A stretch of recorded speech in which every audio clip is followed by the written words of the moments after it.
Nous sortons d'un entretien très important avec le président de la République.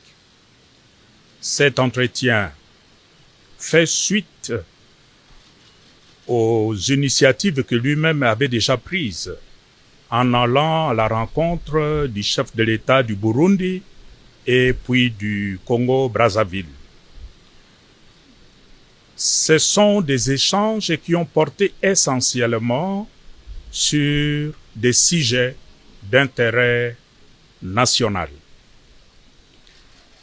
À l'issue de ces échanges, nous avons eu à nous rendre compte que notre pays, la République démocratique du Congo, a besoin de communion entre le fils et les filles du Congo. L'unité, la communion pour être solide, pour être fort.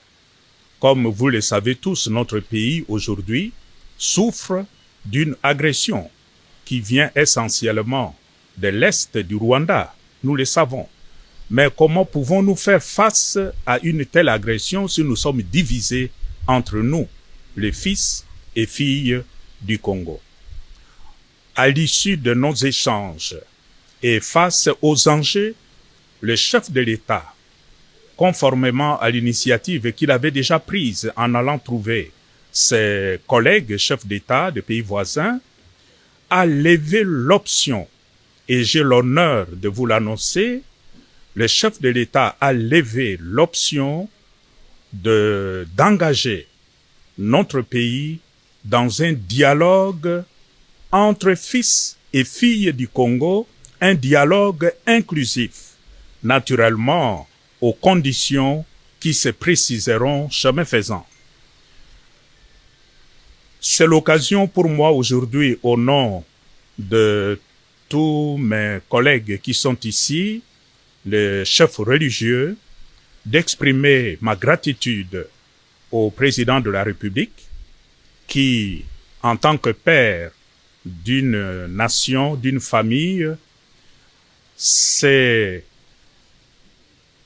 surpassé, s'est dépassé, je dirais, pour prendre cette initiative et inviter tous les fils et filles du Congo à s'asseoir et à se dire ce qui ne va pas. Voilà pourquoi aujourd'hui je lui dis de tout cœur merci pour cette hauteur. Merci aussi pour les autres chefs d'État qui nous ont aidés, notamment le président du Burundi et le président du Congo-Brazzaville. Nous pensons que après que le président a levé cette option, dès lors que cette option est levée d'aller à un dialogue inclusif entre fils et filles du Congo, c'est à nous tous,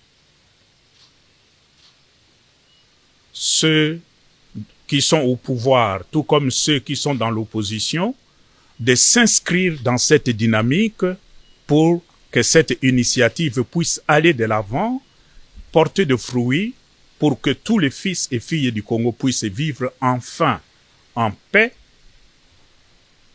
dès lors que les motifs d'agression à notre pays seront aussi enlevés.